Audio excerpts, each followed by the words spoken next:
A very good day to you. I'm Hank Gross, Mid-HudsonNews.com. It's Thursday, June 29th. The news today brought to you by the Galleria at Crystal Run.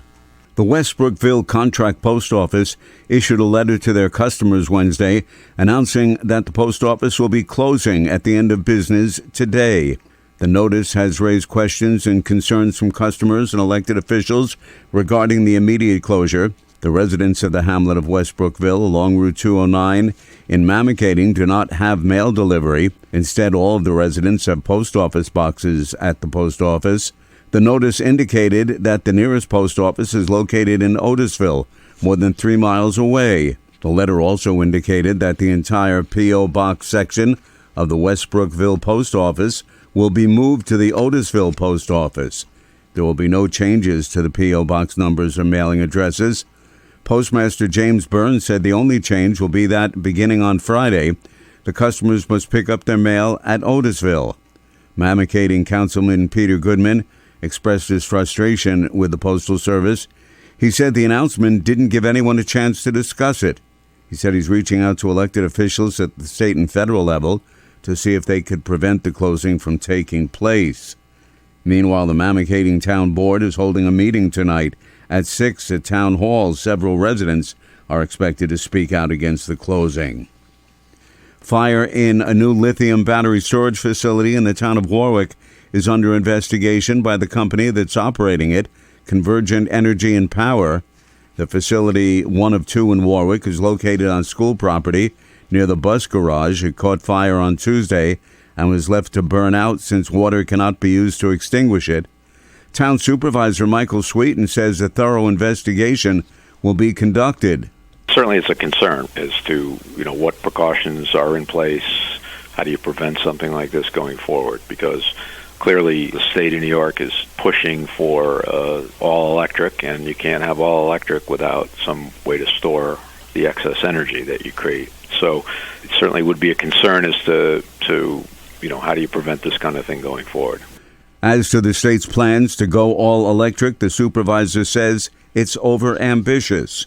More news right after this. Find over 100 retailers allowing you to spend hours shopping safely at the Galleria at Crystal Run. Enjoy the big brands and the diverse selection of family-owned stores all in one location. The Galleria at Crystal Run offers dining options for everyone with Fuji 110 Grill, Allen's Mediterranean Grill, and Peru Cuisine. Discover the Mid-Hudson Valley's premier shopping, dining, and entertainment destination, the Galleria at Crystal Run. For more information, follow us on Instagram, Facebook, or visit GalleriaCrystalRun.com. The odor of smoke was once again noticeable, as well as smog that's entering the region because of the ongoing Canadian wildfires. Governor Hochul says the air quality health advisory for the entire state will remain in effect through today, and state agencies are continuing to monitor air quality and distribute masks and other efforts to prevent or limit exposure to elevated levels of smoke-driven air pollution across the state. So you want to brag about what part of the state you call home? You can now order for $60 a new license plate with a photo of mountains and the Hudson River with the word Mid-Hudson printed along the bottom. The state DMV will be offering custom plates for all 10 regions.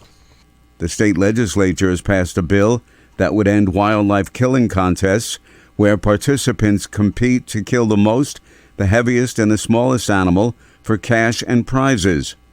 Brian Shapiro of Saugerties, the state director of the Humane Society of the United States, is hopeful the governor will sign the measure into law.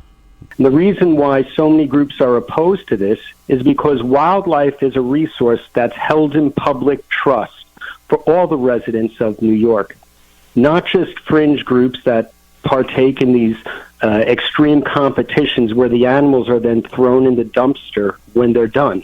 If signed by the governor, New York would become the 9th state to outlaw the events, following California, Vermont, New Mexico, Arizona, Massachusetts, Colorado, Washington State, and Maryland. Stay updated with local news all day online at MidHudsonNews.com. I'm Hank Gross. The news today brought to you by the Galleria at Crystal Run.